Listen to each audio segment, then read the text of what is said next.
Todos los países del mundo en estos momentos están reformando la educación pública. Existen dos razones para ello. La primera es económica. La gente está intentando resolver cómo podemos educar a nuestros niños para que ocupen su lugar en la economía del siglo XXI. ¿Cómo hacemos eso? Si ni siquiera podemos anticipar cómo será la economía al final de la próxima semana, como esta reciente crisis lo está demostrando. ¿Cómo hacemos eso? La segunda razón es cultural. Todos los países del mundo están intentando resolver cómo podemos educar a nuestros niños para que tengan sentido de identidad cultural, para poder legarles los genes culturales de nuestras comunidades y a la vez formar parte del proceso de globalización. ¿Cómo cuadramos ese círculo?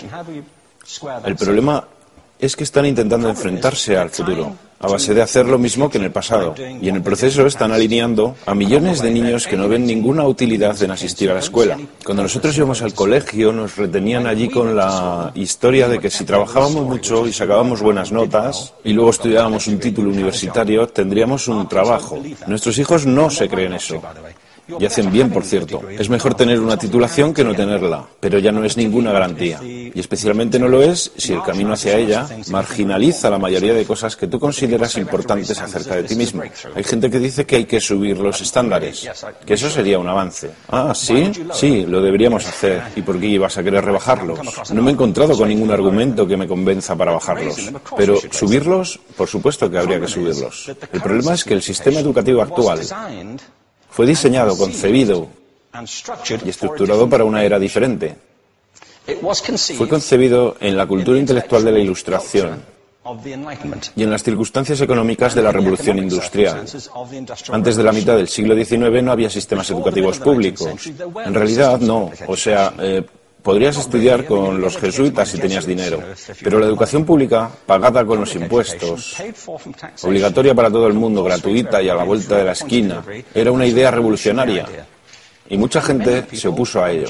Decían, no es posible para muchos niños pobres que están en la calle beneficiarse de la educación pública.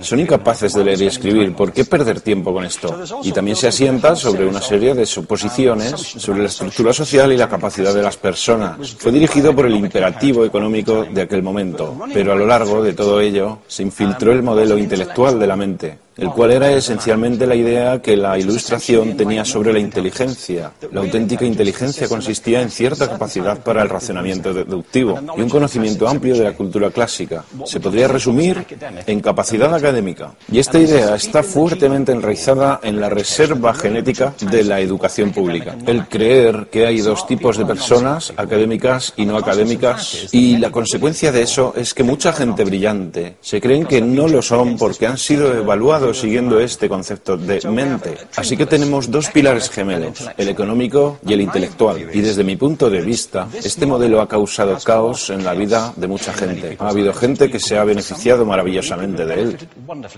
pero la mayoría de la gente no. En lugar de beneficiarse, sufren de esto. Una epidemia moderna, mal ubicada y también ficticia. Esta es la plaga del síndrome de déficit de atención e hiperactividad, TDAH. Este es un mapa de la incidencia del TDAH en Estados Unidos. El mapa de prescripciones médicas para el TDAH. No me malinterpreten. No quiero decir que el síndrome de déficit de atención no exista. Yo no tengo la formación necesaria para ello. Sé que la amplia mayoría de psicólogos y pediatras creen que sí, pero aún es un tema a debatir. Lo que sí me consta es que no se trata de una epidemia. Estos niños están siendo medicados tan rutinariamente como a mi generación nos quitaban las amígdalas, por los mismos motivos caprichosos y por la misma razón, la moda de la medicina. Nuestros hijos están viviendo en el periodo más intensamente estimulante de la historia de la Tierra. Están siendo acosados con información y les están reclamando su atención desde todos los medios. Los ordenadores, los iPhone, las vallas publicitarias y cientos de canales de televisión. Y nosotros les penalizamos por distraerse. ¿Distraerse de qué?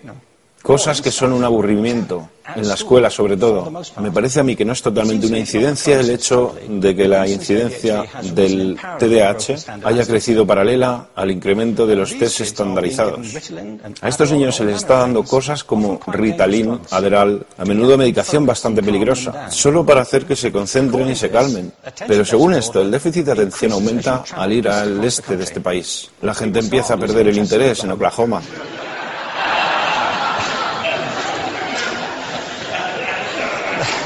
Ya casi no pueden pensar en Arkansas. Y para cuando llegan a Washington, lo han perdido completamente. Y hay distintas razones para ello. Es una epidemia ficticia.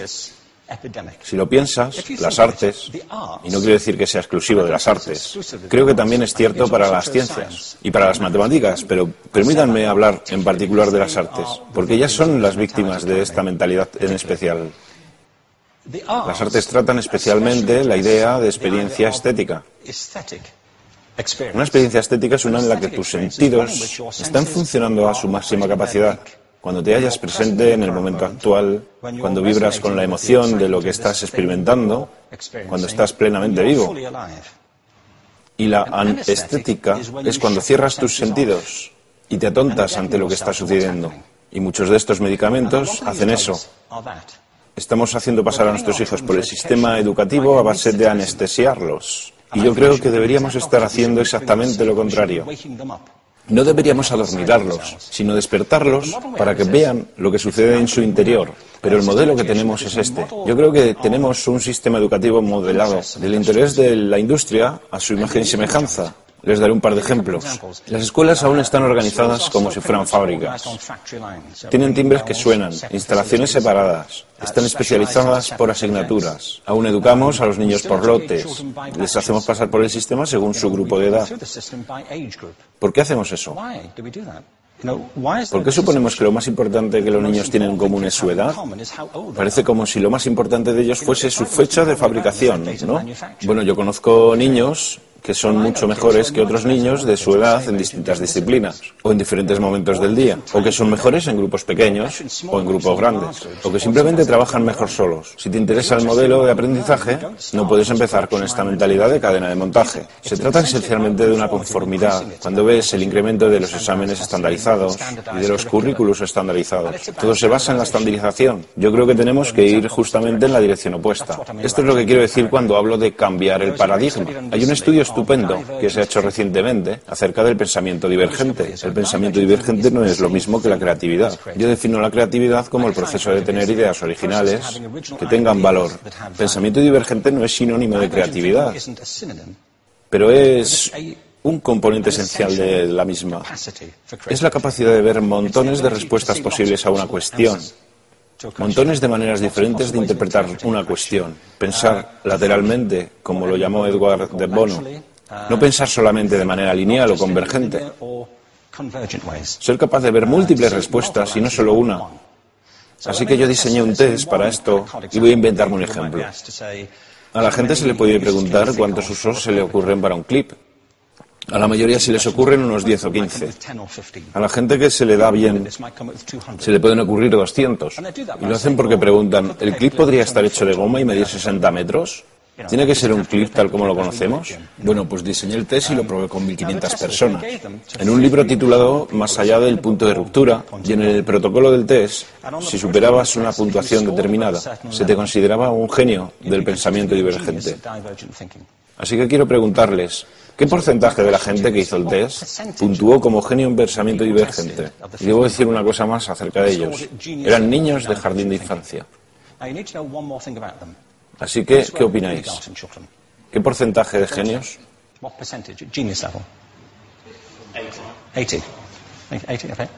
98%. Bueno, la cuestión es que era un estudio longitudinal, así que los mismos niños volvieron a hacer el test 5 años después, en edades entre 8 y 10 años. ¿Qué pensáis? ¿50%? Volvieron a hacerles el test otra vez, 5 años más tarde, cuando tenían entre 13 y 15 años de edad. Y se observa una tendencia, ¿no? Bueno, esto nos indica algo interesante, porque se supone que tendría que ser al revés, ¿no?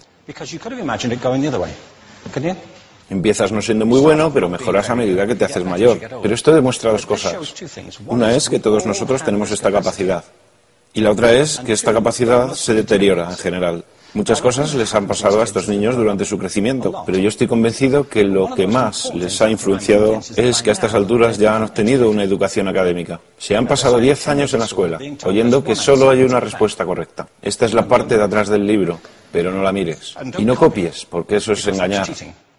Fuera de las escuelas, a eso se le llama colaboración. Esto no sucede porque los docentes así lo quieran. Es simplemente porque sucede así. Es porque se halla presente en la reserva genética de la educación. Tenemos que pensar de forma diferente acerca de la capacidad humana. Tenemos que superar esta vieja idea acerca de lo académico y lo no académico, lo abstracto, lo teórico, lo vocacional, y empezar a verlo como lo que es, un mito.